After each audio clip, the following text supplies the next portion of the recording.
Welcome to the first episode of the Our Voices podcast, where we give our athletes an open forum to talk about issues or just what's on their mind. I am Steven Sylvester, a.k.a. Sly, former linebacker here at the University of Utah. I am joined today by Utah football Swiss Army knife, Micah Bernard, and Utah Phenom DB, Clark Phillips. What's going on, fellas? Not much. What's up, man? Man, doing pretty good. Thank you for having us. Yeah, no problem. Hey, we are in Black History Month, and I wanted to sit down with you all and make sure your guys' voices were heard on what Black history means to you. So, Clark, I'm going to start with you. What was your favorite moment about Black history? Man, great question. I feel like, there's been some great moments just that I can think of that come to mind. I think the biggest one for me would probably be Barack Obama being elected president. That was big for us. That was big for our country. I feel like that was a big step. And yeah, that was probably my favorite, probably one of the biggest, and something that I will never forget.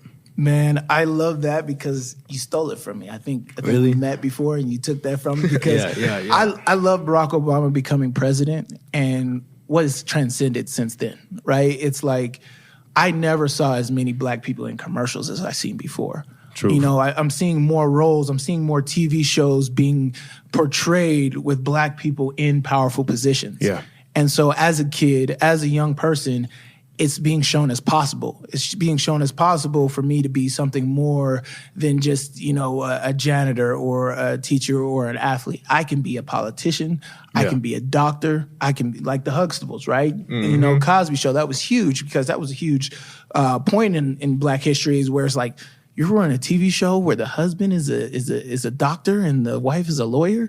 Like that just doesn't happen. And so that was displaying possibility, and now we're seeing more and more people displayed like that. And so I absolutely loved Barack Obama becoming president because of not just him running the country, but what it stood for Black empowerment.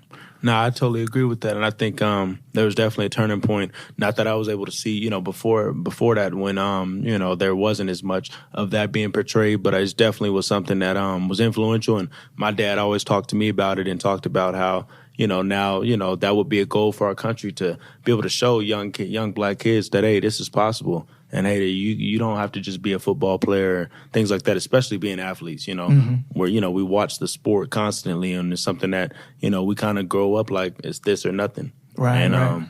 I think it's really important that we have that diversity to our thought process. Right. I think one thing is, with Barack becoming president, it changed a lot of kids' futures, minds, you know what I mean? They thought they could be president too because they finally seen someone other than, just a Black man in office. So that changed for a lot of cultures, a lot of races. Just seeing another Black man in there, or the first Black man in there, just changed everybody's goals and aspirations. Yeah, man, no question. Is that a moment that sticks out to you? What about like in sports? Like what about, because one thing that I really love and really why we're here today, is this platform that we have as athletes is just awesome. What athletes have stood out to you guys in Black history that have taken the stage and made it great for us to do the things that we're doing today? So with your question you first asked, I was going to say Jackie Robinson. I mean, obviously, just hearing his story, watching the movie and seeing how his life went. That's one for the books. You know what I mean? So, Jackie Robinson for sure. I think about guys like he said, like Jackie Robinson, Babe Ruth, Barry Bonds. I know there's a lot of controversy around his name right now because he wasn't, elected and went into the Hall of Fame. But nonetheless, he was, influential. I think about Michael Jordan. I think about Muhammad Ali. Another, super important figure, I think, in our history that, was important just because he used his platform and his voice, that he had. Because, it's a very, it's a fine line and it's scary to cross it at times because you feel like you have a voice, but you don't want to, say too much or without doing too little. And so I feel like those people, that's what make them special. They were able to use their voice in a time where they were really, really relevant, and that's why they're relevant forever. Yeah, no question. And for me, man, Muhammad Ali was great, but even before him, Jesse Owens. Jesse Owens. Like, yeah, what he had to go through to qualify for American Olympics, and then going to Germany and having Hitler there and defying him, and just like, and of course now we're seeing movies, right? We saw 42 and Jackie Robinson, but that movie Race, I think they did a tremendous job at displaying what exactly went on in a short, because there's probably in movies they can only show so much. Show everything. Yeah. But like Jesse Owens did some amazing things, and there's countless people who have done things to empower Black development, Black future, Black progression in sports and in society, which is great. As kids, we look up to those guys. And so that kind of brings me to my next topic is I want to talk about, taking Black history out of school. That's been a major topic of late with the education system, is they don't feel like Black history does a good job of progressing forward. But for me, I look at it as like, we don't know where we're going if we don't know where we've been. Black history is not something we can just shove under the rug, right? Like, we have to be able to talk about these things, get these kids educated so we know what not to do. And so what are you guys' thoughts of them taking Black history out of schools, Clark? First and foremost, I think, and there's been several debates whether it's even a part of American history and things of that nature. And I feel like, you can't try to escape it. And I think even though those things may feel like they were scars and things, those scars have been a big mark in the educational piece, and I feel like you can't try to avoid the scars and try to not look at the scars of our American history, because those were things that, have allowed us to have these type of conversations and, to build the education. I was reading a couple days ago before, the month of February, because I was just doing some education for myself, and I saw that even recently, schools were having that history pulled out. And then, even closer to home, in Ogden, schools were giving their parents the opportunity to basically not allow kids to participate in those schools in the Black history curriculum. And I think that's that's super close to home, but it's the truth. And I think it needs to be recognized. And I think it's something that in order for us to grow as a country, we got to keep on having these conversations and keep on doing the educational piece behind it. Yeah, Clark, I definitely agree with that. There's been so much, and it kind of brings me to the question is like, why? Why take that out? If we're learning about all this other stuff, why is this part what they're taking out? But Micah, what do you think about them taking Black history out of schools? Exactly what you just said. We learn about all these other things and, everything everybody has done. And we're keeping those in the book or adding to the book. But why are we taking out a piece of, history that is so dear to everyone because it affected everyone? You know what I mean? So it's like, why would we, discard just not even, like you said, the scars? We need to keep what we have in the books so the new generation can understand what, the past generation's been through and learn from it and continue to build off of it. Yeah, no question. And again, man, I appreciate you guys sitting down with me today and discussing Black history, Micah and Clark. This is tremendous, and this is what exactly it is. You guys have opinions on all of this. A lot of people are just like, oh, they're too young, they haven't experienced anything. But like, look, we got eyes too. We've been out here, and we've been seeing all of this. And so I absolutely love what you guys bring to the table and what you guys are talking about today. And so I think a lot of people, especially me, I love hearing stories. I love history. So Black History Month is even more important to me. But have you guys ever encountered racism? What's something that you guys have experienced in your lifetime as far as that goes? Start with you, Micah. I haven't really encountered racism like that. But I remember, just back home, I'm probably in the 6th grade, and the police just came to our apartments or whatever, and something had gone down. And, as kids, we wanted to be police officers, firefighters, and whatnot. So, we ran up to them, and we was just talking to them and having a good conversation. And then, they just said, if you were older and this and that, you're the, Black descent and stuff like that, and you wearing red, we would have probably pulled you over or did something to mess with you just because you're wearing red or blue. Profiling. Exactly, profiling. And, it was just a good conversation with them to have. I'm in the 6th grade, like I said, so, they wasn't really worried too much about me. But just from the neighborhood I lived in, from Long Beach, if going back now, I don't wear red ever back home because, I just don't want to be, a part of that. And, go to a red school, I wears red here, right. But I go home and I make sure I have to change everything. I wear all black, can't wear hats, can't do anything. Right. So it's just, that's probably something I experienced. It wasn't to too much extent with me personally, but, it's something. Yeah, that's huge because, so when I was training for the NFL draft, me, Robert Johnson, Koamisi, and Robert Johnson is from Watts, from Cali, and he grew up in all of that. And I grew up in Vegas, and Koa didn't. Koa grew up in NorCal. But like, just people who just don't understand that. Like, you literally get profiled just for who you are, and if you're in the wrong neighborhoods, you can get messed up, not just from the police, but I've gotten profiled in Las Vegas, to where I'm just walking out of my friend's apartment, 7, 8 p.m., nothing crazy, and 4 police officers pull up on me, that Metro, so that car is hot, put us in handcuffs before even telling us about anything. Next, have us, face on the hood, hot hood, for 15, 20 minutes before even talking to us. And we're just like, we don't even know what we did. And you got us out here like this. We can't call our mom. We can't call anybody until they finally calmed down and started talking to us a little bit, trying to ask questions, where we're at, who we're this and that. And we're just like, what are you even doing? And they're like, you fit the description. Okay, what's the description? Maybe I can help you out. Maybe I've seen somebody. It's a black male between 5'6" and 6'5". I'm just like, so everybody? So why you pull up on us?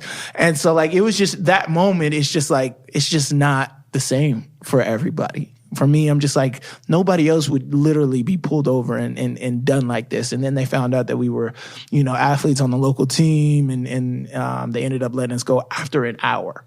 We were sitting there for an hour, and I heard countless stories of people who've been profiled or,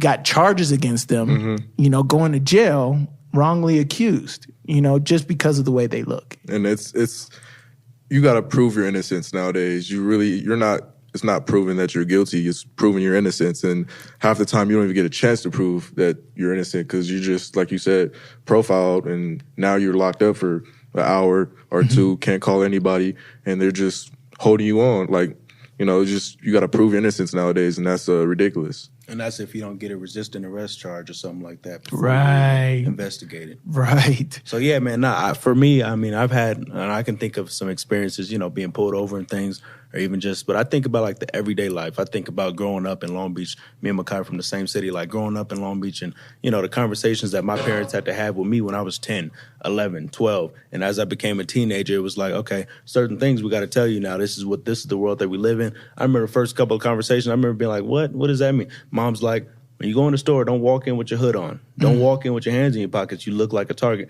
You look like a thief. And I'm like, what does that mean? Like, I just, my hands is cold. I'm in California. It's not cold down there. But my hands is cold, Mom. And so she's like, don't walk in there with your hood on, and all those little things. And I remember as I got older and I started to think that I, knew some things, I'm like, Dad, I think I want a tattoo. First conversation. Don't get neck tattoos. Don't get hand tattoos, because then you look like a gang member. So it's just different conversations that I think about. Now I walk in the store and I'm like, okay, no hood, no certain things, because I know that I'm going to be profiled. That's crazy, because like, you have to learn that now. That's how you're learned, is like, that's how I need to act, right? I have to act this way in society. Like, that's the way it is. And that's not it. Like, what? I shouldn't be judged just because I'm cold and I want to wear a hoodie today. That's the truth. Right? And so like that is insane. And honestly, a lot of people don't understand, like, that's the talk. And then when we come to communities like Utah and people aren't really understanding the way we grew up and what we have to deal with as far as our understanding, it's kind of hard. So with that, I want to talk about, like, what can others do, to kind of help us progress forward or to get out of this negative narration of profiling and being what it's at? I say listen and try to understand. I've had countless conversations since being here with the people, and they're trying to understand me and where I came from. And I think that's the biggest thing, is open your ears. listen. Like, you really have to listen and understand that, I'm not from Utah. I don't have the same luxuries as some people, in Utah or Salt Lake. So it's like, if you open up your ears and listen, you understand where I'm coming from as a person, as a whole, and what I've experienced in my life. Yeah, what about you, Clark? Just like Micah said, I think biggest thing would just be understanding. I feel like education leads to understanding. That's something that, we talk about in leadership, and the coaches have been really, really great with expressing that. Education leads to understanding. So the best thing that people can do to try to understand is to just listen. And I think, ask those questions, because what do you do when you want to learn something? You do everything in your power. Okay, I want to really understand this person. If I'm going to build a relationship with them, I need to know, what maybe can hurt them, or what, what's important to them. And that's, our history. And that's why this month is so important. And, I think just education. Yeah, and I love that. And, there's things out there. There's there's YouTube, there's movies, there's this representation is out there, and you need to educate. One of the experiences that I had that I'm kind of sensitive to, as far as like, I got friends now who I just understand that they didn't grow up around, black people. So they just don't know. Like, I was in a store one time, and like this little kid was, he might have been 2 years old, whatever, terrible twos, everybody knows that. But he points at me and says, "Mommy, black." And the parent acted like they didn't hear it, just totally oblivious. He said it multiple times. And so at that point, that's a learning moment, right? As far as, you need to tell your kid, like, no, that's not okay to do that. That's not this and that. But like, some people think that not saying anything is doing that justice. So on that front, what do people need to do as far as educating their kids on understanding, racial conflict? It's never too young. You're never too young to learn. So I think, I feel like in that situation, the kid was 2 and the mom act like she didn't hear it because she didn't feel like explaining to the 2-year-old, because, obviously he's 2. But in those situations, when you see that, that's when you change behavior. Mm-hmm. When you're younger, as a parent, you have to change behavior with your kids when you see something that's not right, just like you just said. So I think just nip it in the butt right then and there, and then, give them the talk. I know they're 2, but 2-year-olds, they have smart. A big brain. They're smart too. Exactly. Give them more credit than than other people do. Exactly. So, just nip it in the butt, have the conversation, and even if they don't understand it fully, they'll understand enough of it. No question. As black people, I want people to kind of understand how we handle racial conflict.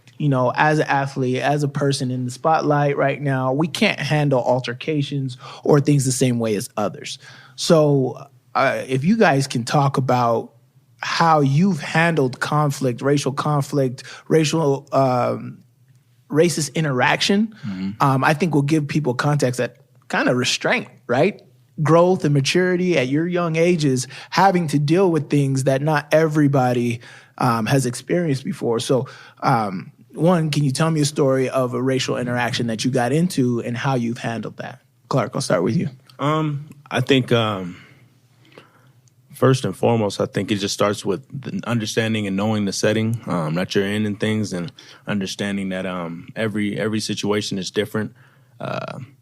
So, like, I can think of, a scenario in which, like, people, I was actually with a friend, and we were just kind of chilling or whatever, and, just hanging out, playing the game and doing things. And this is a childhood friend that I kind of grew up with. He was actually, a white kid, but he maybe didn't understand, everything that I had, been through, or maybe didn't understand my full upbringing. We ended up kind of like becoming closer. I think it was later in middle school, but we didn't know each other in elementary and things.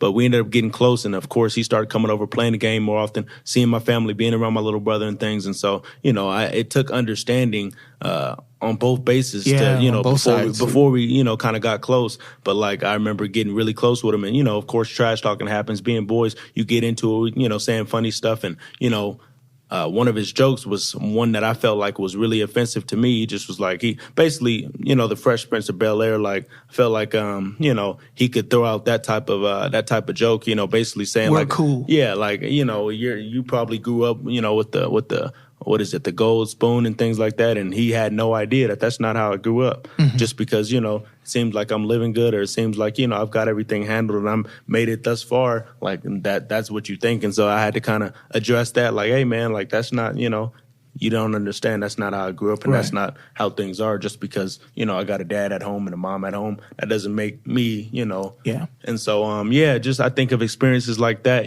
where it had to be addressed at the moment, but maybe not the way in that moment I wanted to address it. But I had to tell him, like, hey, man, like, you can't just say stuff like that. We're friends. And for me to address it that way at that young age, I feel like it was a good step of growth for me. So, I mean, that's huge. Biggest thing there that I took from that is that, it takes understanding on both sides. One, of course, that person doesn't realize it, doesn't understand it, may think that he's saying something that's all right. But you have to understand that, he's never been exposed to that. So, all right, let's educate him so he doesn't mess that up on the other So you don't end. mess it up again, because I was just like, man, if you did that with someone else, it probably could go a whole different, way, because, said that, and then, I won't even elaborate on some other things that I felt like were borderline, like, hey, man, like, that's a little bit too much. I've been more lenient because I'm a friend of yours, and I didn't take it from that place, but now I've got to put a stop to it, and I got to let you know, hey, that's not right. Right. That's kind of disrespectful, and that's not, you don't even know half the story. And so I think, and all of those situations, and I can think of more. I went back to the childhood because I feel like the more PG versions of the things that I've experienced. Right. But I think that's where it starts, man, and it's education. We talked about it before, like, it's education, it's understanding, and I think, especially being in the area that we're at right now in Utah, like, we have to be, more, in terms of that, we have to be better educators when it comes to that, because a lot of people don't understand because they didn't grow up with, primarily black people around here. And that's just, that's just the truth. And I think the better we do at, making sure that people understand, the better we'll be off. No question. Micah, what about you? How have you handled racial conflict? I'm the type of guy, I don't like conflict at all. So, I try to, relax, think about it. And as an athlete, you really have to learn to sometimes even walk away from the situation, even though you want to, handle it, you really can't. But big thing is just making sure they understand how that makes you feel as a person. And, even though, like Clark said, we weren't grown up, fed with a golden spoon. So you just have to really understand that, and you have to explain it to them. So in situations I've been in, it was in high school and stuff like that, just tossing the N-word around, people don't understand the meaning of it, especially the other folks. But I remember just being in school, walking through the halls and hearing a couple of people tossing it around. I just turned around and gave them a look. And, that's really what you can do, is give them the look, because you don't want to do anything to jeopardize your future and stuff like that. And they understand the look. Some of them understand the look, and some of them don't understand the look. That's the thing, is that they knew they were wrong anyway in doing it. So the look just been like, okay, that's definitely wrong. But people like to test the waters, go up to the edges and stuff and see how far they can go. Facts. And it's just weird. And I just think about what he said, like, it's just so weird being in this position that we were in, like being, especially like in his spot where, like, and in my spot too, where you were recruited and stuff, and you don't want to lose any scholarships, or you don't want to, get kicked out of school. And now schools think that you've got character issues, like they say, if you go and fight somebody because, hey, he said something I didn't like, or he said something, racially derogatory towards me. Like, now I feel like I got to go do something about it. Like, it's a weird spot. And I think about it now. Now we're, in college football, we're D1 athletes, and if we're at the wrong place at the wrong time and some dude decides to be that guy that wants to cause or stir up problems, and now we retaliate, now we're the bad guys, and we're going to be the ones, on the headlines. And so it's a weird spot to be in, but I feel like education is the only way to keep those situations from arising. We're talking about Black history and the issues that we are facing as a community. Right now that's a big headline, and I want to get you guys' thoughts on it because it's going to be huge this entire month, is the Brian Flores situation. He was the head coach of the Miami Dolphins, and he had 2 winning seasons back to back. Something the Miami Dolphins hasn't had in over 2 decades. And so right now he got fired at the end of the season. It was real close to making the playoffs, 1 game away from making the playoffs. So it was kind of like, why did you guys fire him type deal? But he's doing these interviews, and in the NFL they have this thing called the Rooney Rule. The Rooney Rule means that if an organization is in the market to hire a head coach, they have to interview at least one black person or person of color.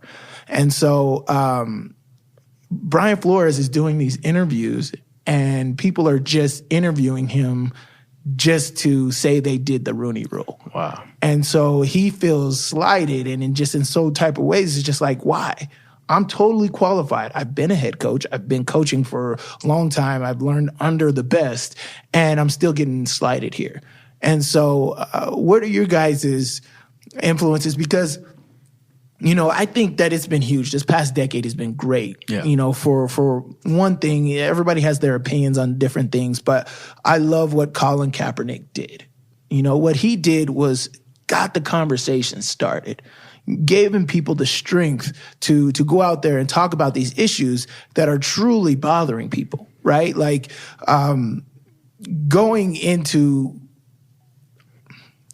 talking about Brian Flores and how many guys have been slighted just like him but kept their mouth shut because they don't want to affect getting another job, right? He said that the Miami Dolphins were paying him to lose so they can get the number 1 pick. Like that right there is crazy. And so many people and NFL organizations just think that they can control you by throwing money at you. At the same time, it's straight disrespect because, yeah, he takes that money, but because he has a terrible record, he's shown as a bad coach. He's not going to get another job, and he's not even going to go to college because, like, you didn't have success in NFL. Why are you going to have success here? Like, he's just ruining his resume, and by taking the L's. And so it's just not a good look for him in that whole context. So I want to talk to you guys, like, what is your opinion on, stepping out and making this a thing where we're bringing justice and conversation to these points of people not getting a chance to actually be great? Man, I think there's a lot of guys that use their platform and, are really vocal and stuff, but what he's doing right now and what he did, like, that's a big leap of faith, and that takes courage. And I think a lot of people wouldn't do that. And, I saw, a quote, and I'll just quote it because I don't want to, mess it up. But he said something along the lines of, God has gifted me with such a special talent to coach the game of football, but there's a need for change that's bigger than my personal goals. And that kind of just hit home because, a lot of us, like, and we talked about it, like, we feel like we're in a weird spot just because of, the status that we have and the status that we've acquired. We feel like we can't say certain things in the media. We can't do certain things because, hey, we've got the telescope on us or the microscope on us, looking for us to make a mistake. And so I think for him to basically say, I'm willing to put everything on the line right here and risk it all for basically to make change and to make history is what he's doing is really special, and it takes a lot of courage. So, it's big bigger ups to than him. football. It's bigger than football. I think being the change is big. I'm taking a media ethics class right now, so we always deal with ethical situations and whether it's dilemma or trilemma. And I think, he was in a difficult situation. You can either listen, take the $100,000 and listen, or just be fired, whatever, have fun. But he's being the change, which is the third option. He's being the change. He's starting the conversation here for the NFL. He's starting to change for other sports. So I think being a change is great, and I'm thankful for him. Yeah, I love that, Micah. Be the change, right? It's what Jesse Owens, Jackie Robinson, Muhammad Ali, Martin Luther King, all of these great men have done for us. They took sacrifices and risks at that moment for the greater good, right? Yep. For people like Barack Obama to get into office, right? These guys have made sacrifices. They were the change. And Brian Flores is being that change in the NFL right now, just like Colin Kaepernick was being that change. Right. He's like, he was speaking not just for football, but understanding that our platform in football is huge. So I need to speak for black people in general. I need to speak for people in color in general. And so be that change. You got to be that first person to speak out. And that is huge. And that's really what Black history is all about, is our growth and our sacrifices throughout the years to get to where we are. We're still never nowhere where we need to be, but I definitely think that we're ascending to that place and where we need to be, man. Again, this is the Our Voices podcast. I want to close this out by asking you guys, and ending this on a lighter note, is what is your favorite thing about Black culture? I'm going to just say it, the food. I love some soul food, man, and I love every bit of it. And it was a big tradition in my household. You know, we go to church and stuff, and right after church, we go eat some soul food or some chicken, some of that nature. So it's just, I love my family, and I love the food. I'll say the movies. I mean, you know, a lot of people don't say that, but the movies. I was talking to somebody else about this, and you know, a lot of us, we could quote Friday like it's nothing. And I think, you know, just the movies that we've created, and, you know, I think that's a big thing for our culture, and, you know, it's lovely. Yeah, I agree. I mean, my biggest thing with Black culture is how influential, you know, Black culture is. You know, between music, food, you know, movies, fashion, style, you name it. I really feel like we take our mark. I mean, I've traveled around the world, and I go to different countries and see Black culture there. And I see people wearing J's in Japan. Or fake J's, you know, just trying to portray it, facts, right? You know, or, I mean, I went to Dubai, and just how they've just symbolized and really are all about, you know, Black culture, Black music. It's all over there. So I love how influential Black culture is, and how we can make moves, you know, with the power of our voices, right? And it's why we're here today. So I want to thank you guys for joining me today. This has been tremendous. I love having this conversation. This is the first of many. You know, this month in Black History, we'll have this podcast going on. But Clark, Micah, thank you guys so much. Everybody who's out there listening, please like, share, subscribe, and let's continue to push the needle forward for equality. Thank you. And thank you for having me. Appreciate it. Thank you for having us. That will do it for us today on the Our Voices podcast, where we give student athletes a platform to voice their opinions. I want to thank Clark Phillips and Micah Bernard for joining me today, and the Utah Athletics Department for putting this all together. Please check us out next week for episode 2 of the Black History Month edition of the Our Voices podcast.